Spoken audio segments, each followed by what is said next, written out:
Hunt Palmer here for BayouBengalsInsider.com. After a really thrilling ball game here at TD Ameritrade Park, the Tigers come up on the short end, 2-1. UCLA wins on the fourth game of the College World Series. A really frustrating game from LSU's perspective, but really not all that surprising. The things that we talked about all week after seeing the matchup really came to fruition. We talked about how big the ballpark was, how tough it was going to be to hit balls out.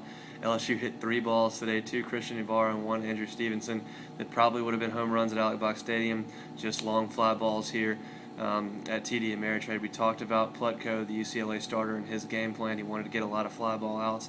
He got 13 of them. LSU continued to just flail away and hit fly balls way up into the air. We talked about UCLA not being a team that hit for a ton of average. They only got 5 hits in the ball game, but they're a small ball team, a West Coast team, and they execute, and they dropped down 4 or 5 sacrifice bunts, moved runners into scoring position, and got enough scoring opportunities against Aaron Nola to finally break through and get a couple of runs. The Tiger defense really let us down tonight. Ty Ross with a key throwing error that allowed a leadoff base runner to get to second base. He scored without the benefit of a base hit after that. And then, of course, Alex Bregman making the biggest error there late in the ballgame in the 8th inning, allowing UCLA to put across the decisive run.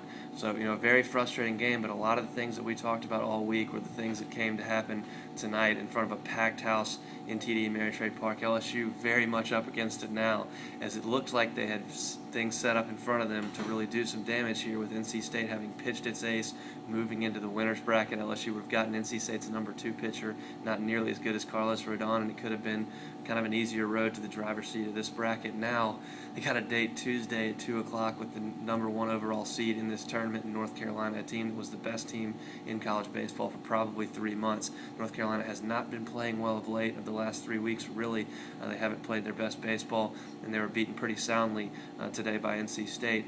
But it's a very good team, a very tough lineup, and a team that is obviously, just like LSU, has its back against a wall. LSU doesn't know who it's going to pitch yet. We asked Palmineri after the game. He has not made a decision. It'll obviously be Cody Glenn or Ryan Eads. Do you go with the lefty against a lefty-laden North Carolina lineup? But Glenn hasn't pitched in 3 weeks now. Or you go with the righty Ryan Eads, who has been pitching but has been struggling a little bit of late.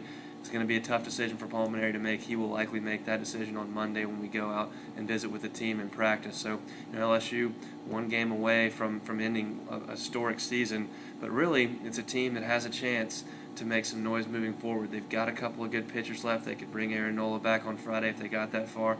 And they've hit the ball well really all season long, just didn't do that tonight, not consistently enough good swings. They really only had 3 loud outs, the rest not all that good. But it's an LSU team that hasn't lost 2 games in a row but once all year long. And they're going to have to win 4 in a row to get to the championship series here in Omaha, or they're going to be headed home very, very disappointed. So stick right here with BayouBengalsInsider.com. We'll have you covered as long as LSU's here in Omaha. But for now, that's all tonight as LSU falls 2-1 on day 2 of the College World Series.